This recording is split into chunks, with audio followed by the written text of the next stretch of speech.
safety of Imam Zaman alayhi salam. And this inshallah will be our methodology, that we start with a dua and then we go into discussing one or two hadith and then we go into tafsir inshallah. Allahumma salli ala Muhammadin wa ali Muhammad. Bismillahir Rahmanir Rahim. Allahumma kulli waliyika al-Hujjat ibn al-Hasan salawatuka alayhi wa ala abai في هذه الساعة وفي كل ساعة وليا وحافظا وقائدا وناصرا ودليلا وعينا حتى تسكنه أرضك طوعا وتمتعه فيها طويلا اللهم صل على محمد وعلى محمد وعجل فرجه. Okay, let us start with two hadith from the Holy Messenger sallallahu alaihi wasallam. He says, I hope you can read this: رب تالي القرآن والقرآن يلعنه. This means so many a reciter of the Quran there is, but the Quran curses him. So the important thing here is to recognize that the recitation of the Quran by itself is got a problem, because there are so many reciters of the Quran around the world, but according to this hadith, the Quran is cursing these people who are readers of the Quran. So there is something that is missing. What could it be that's missing? The quality. What is it? What characteristic? Means what the Quran is commanding them, and they are doing the opposite of it. Okay, so that means they are not acting according to the commands of the Quran, right? So what is required is that there is an action that is as per the Quran's commandments, right? That's right. So that means that you read the Quran and there should be followed by action which is in line with what the Quran is saying, not to go the opposite, right? So the Quran readers are many, but those people who do not follow the Quran is actually cursing them, these people. Okay? So having said that, let us go on to the riwayat here about from the Holy Messenger about the surah that we are discussing today, which is surah number 38, Surah Saad. So this part I have taken from Enlightening Commentary. It says, whoever recites Surah Saad, Allah will give him reward as much as the weight of every mountain that Allah had subjected it for Dawood alayhi salam. So Hazrat Dawood was given this particular ability, that he had all these mountains available to his control, right? The weight of this is equal to the reward of the person who recites Surah Saad.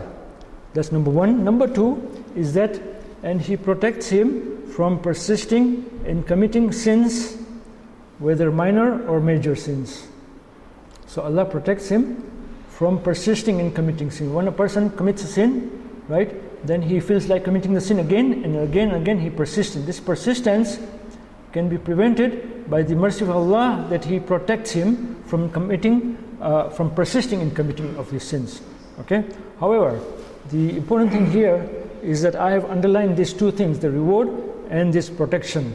I have underlined this for a particular reason. The reason is that the person who recites Surah Saad will get these two things. One thing, he will get the reward. Other thing is that he will get protection. But this is as far as the reading is concerned, right? What we say that reading is not enough, as per the first riwayah. Action is necessary. That means action according to the commands of the Quran is necessary. So the person who recites the Surah Saad, that reward that he will get, if he just recites without following the Quran, then either it will not be there or it will be very minimum.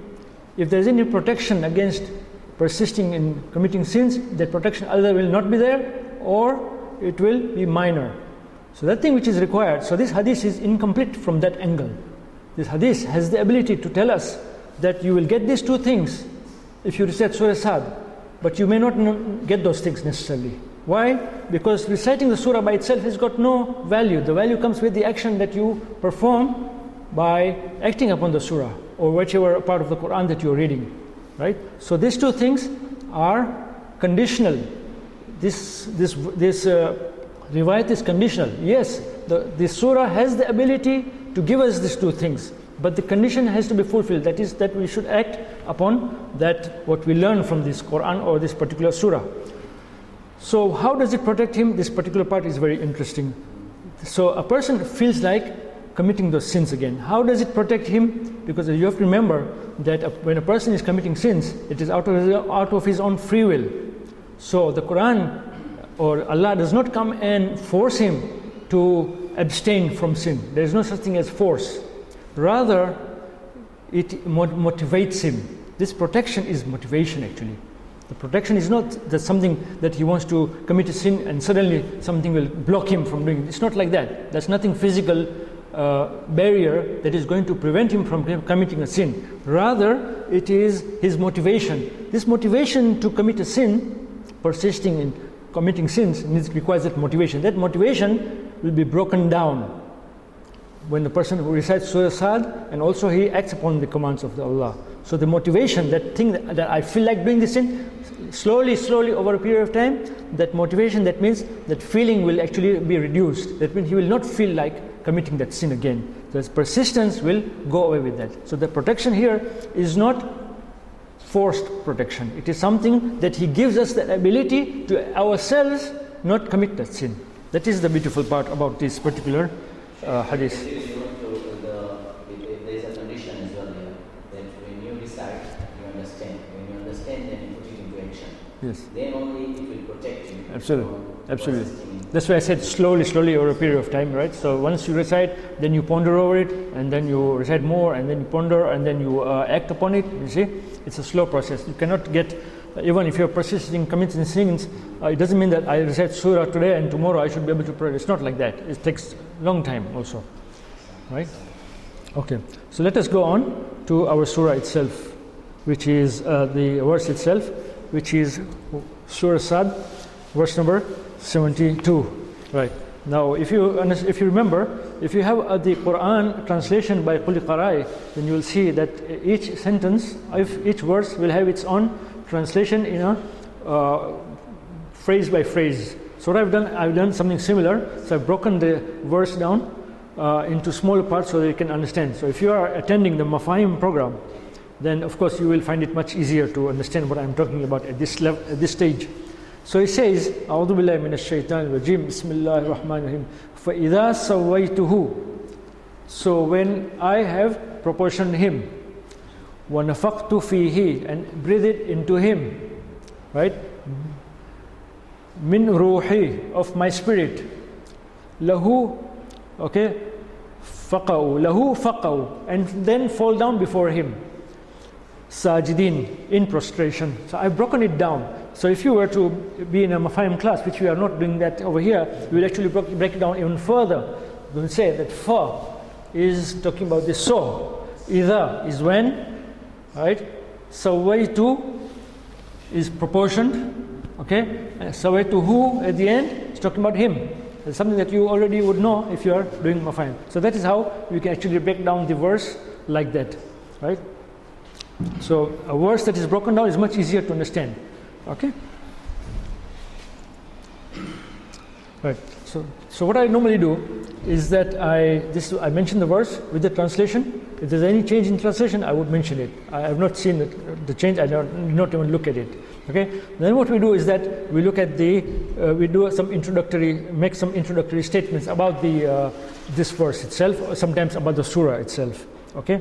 So the first thing that we mention is that the surah called Saad is actually one of the Arabic letters. Saad is one of the Arabic letters, right? But why it is used that, right, I don't know, right? I mean, a lot of the Mufassir have come with different reasons for that. And that is not our point here. We're not talking about the surah itself, so that's why I'm just going to bypass it. The important thing is that the surah is revealed in Makkah. So is this surah shape starts with the letter Muqatta'at, or it's not a Muqatta'at?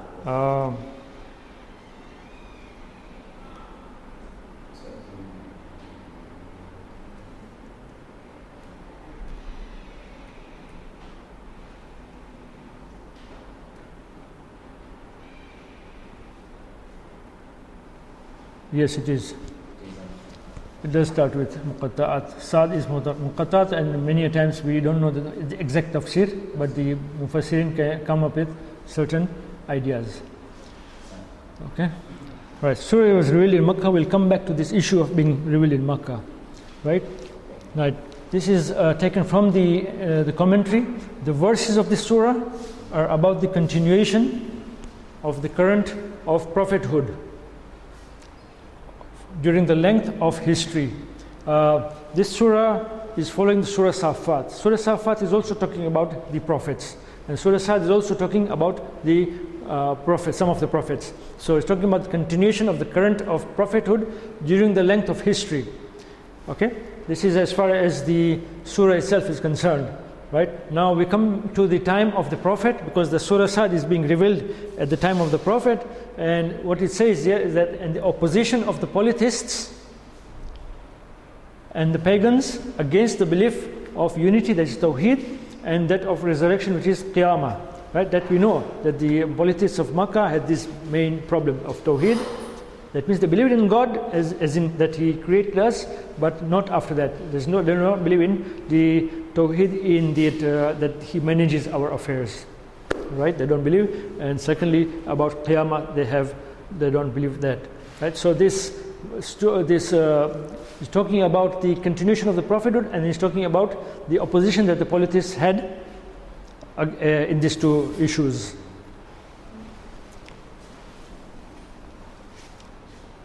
So basically these mushriks of Makkah, they believed that Allah is the creator of everything. But when it came to the part of rububiyyat, yes, they believed that, okay, this is the idol which brings down the rain. Yes. This is the one which gives us the food. Yes. So that's right. In Makkah there were two kinds of people. One were the mushrik and the other one were completely disbelievers, kuffar. Yes. Yes, that's right. That's right. Yes. So now this particular surah is talking about the mushrik of Makkah, not the disbeliever. Or it talks about what? This is not specifically talking about the. In fact, it's not talking about the disbeliever. Here, it's talking about the prophets. And what I would like to bring to you here, they're addressing the mushrikeen. That means those people who do not believe in Tawheed and Qiyamah, because that involves all of them. All of them fall into that category. None of them were believing in the Tawheed. That means in Rububiyyat, for example. Nobody was believing in Qiyamah. And there's a reason behind that. We'll come to that also. Who? The mushriks of Makkah. No. They are not believing in Qiyamah. No. There's a big problem with that. We'll come to that. So this surah mostly refers to the life history of Hazrat Dawood, Sulaiman and Ayub in a very short form. It does not go into detail. Right? And I would like to point out later on as to what it is that is important for us to consider for our ayah. But some questions before that. Okay, so at the end, so it refers to the prophet's histories. Okay, and then at the end, it's talking about the creation of man and the disobedience of shaitan. And this is where we will be at, the creation of man. That's what we'll be discussing. This is just the outline of the surah and where our ayat is going to come in. But some questions first of all. Now, the first question that comes to mind is: does the content of the surah and the place of relation, or the place of revelation, have any relationship? Where the surah is revealed and the content of the surah, is there a relationship or not? Let's say it's revealed in Makkah, right? Then Surah Saad, for example, is revealed in Makkah. Will its content be something that will have a relationship that is revealed in Makkah or not? Will it? Yes or no? Yes, it does. It should be or shouldn't be? It should be. If it's not, then what? It's not going to help anything. It's not going to help anything, right? It has to sort of be for the particular purpose of the people that you are addressing, right? Having said that, Surah Saad also talks to us Muslims, It's not only talking to the mushrikeen of today. It was talking to the mushrikeen of yesterday, but today the whole of the Quran is applicable to us. It's not that we are only Madani people. We are also Makki as far as other issues are concerned. We can take out other issues in this particular verse only. We don't have to go other verses. This verse only, we can refer to it for our own benefit. Not only that we can take out the result for the mushrikeen also, only. Right, so this is something that you know. What does the Makkan Surah tell you? Whether the Surah is Makkah or Madani, what does it tell you?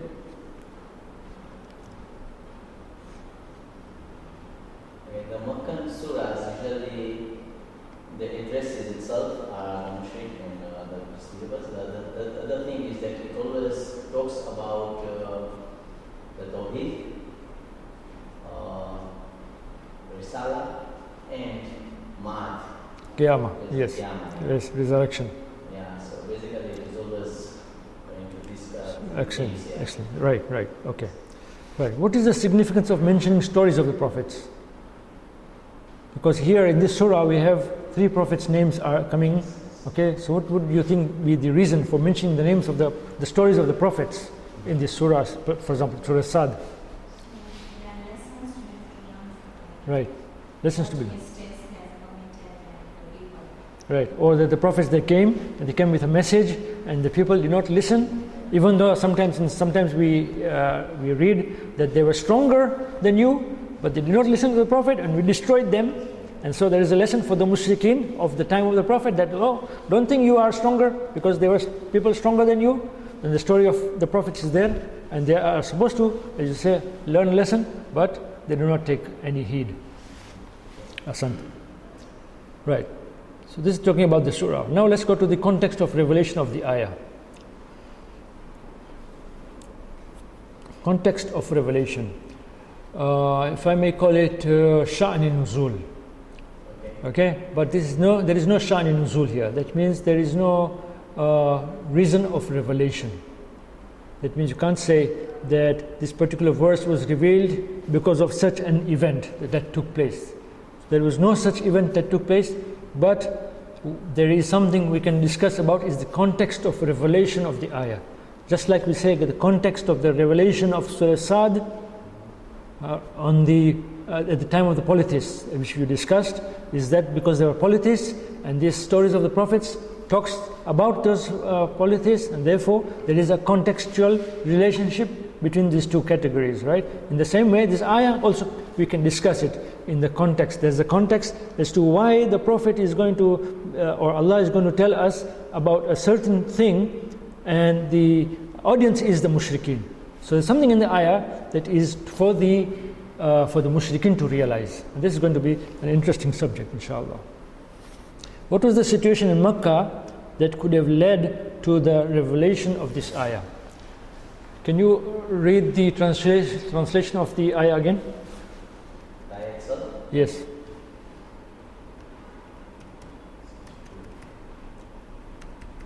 So once I make him perfectly and breathe my spirit into him, you fall down in prostration before him. Yes. Right. Before we go to the ayah itself, basically he's talking about Hazrat Adam here, Hazrat Adam's creation. So he makes him, makes his body, and then he breathes into him his own soul. This is, or the spirit of Allah is breathed into him. And then he says at the end of that ayah that then you prostrate to him. Right? That's what it's saying. So there is something that is going on here. What I would like to mention here is that perhaps it will need a bit of pulling of your imagination for your understanding for what I'm going to tell you about. And the fact is that the polytheists were materialists, right? When a person does not believe in akhirah, he believes only in the dunya. That means whatever there is in the dunya is what I have to take maximum advantage of, right? So I only think of money and position only for myself, because there's nothing beyond. I've got nothing else beyond this life to look forward to. I've got no sense of guilt also. It's all what I can get here. So in this society today, if you look around, you say we are all facing materialism. That means people are attached to the worldly things, worldly material, right? So the polytheists, we say they were materialists. They did not believe in the akhirah, right? They did not believe that Allah was managing their affairs. When that is the case, then you think that you are independent, you can do what you like, right? You are materialist. It doesn't. So the situation was such like that it was a law of the jungle. So whoever is powerful is Yes, survives. absolutely. So that is the situation right Absolutely. now. Absolutely. Okay. Right. Right? And there's a reason that I'm saying that, because the ayah is talking about this thing. The ayah is talking about it. I will come to that inshallah. Right. The proof here that this surah, especially, right, and this ayah in itself, the surah itself is talking about materialism, or the Makkans were materialists, is the proof is in the same surah, verse number 26, when Allah is talking to Hazrat Dawood alayhi salam, and he's saying, do not follow desire. Right here, I like to take a pause and tell you that following desire is of two types. Following desire, which is to acquire something which is halal, which you are allowed to enjoy. For example, good food, right? Allowed to enjoy good food, right? So that is also following desire. But he's saying, do not follow desire. Here he's talking about haram desire. Do not eat haram food, for example, right? This haram food, right? Do not eat it, or it will lead you astray from the way of Allah, as this ayah is telling us. Okay, so you get the point of following desire is of two types. Here it is meant the haram type. So people are knowing that they are not supposed to eat haram food, but they still do it. Why do they do it? Because they are following their desire. Okay? Therefore, he is saying that if you follow your desire, it will lead you astray from the way of Allah. Okay? Indeed, those who stray away from the way of Allah, there is a severe punishment for them. This severe punishment is for those who are aware that following desire, it means that doing haram, eating haram food is haram, eating food that is haram, they know it. It's only for them that there is a severe punishment. Right? So the mushrikeen knew what they were doing was not right. Right? But they were still doing it. So here, at the time of Hazrat Dawood, for example, indeed those who stray away from the way of Allah, there is a severe punishment for them. What is the reason behind it? Because of their forgetting the day of reckoning, the day of judgment. So then this is the cause. Believing in the day of Qiyamah, but they know, because forgetting. What does the forgetting here stand for? Forgetting here that they do not pay attention. But they knew. They knew it is there. It is there. But you see, one thing is knowledge, one thing is iman. Two different things. Knowledge tells you 2 + 2 is 4, right? But when you go into the market, it gives you a change. You say, no.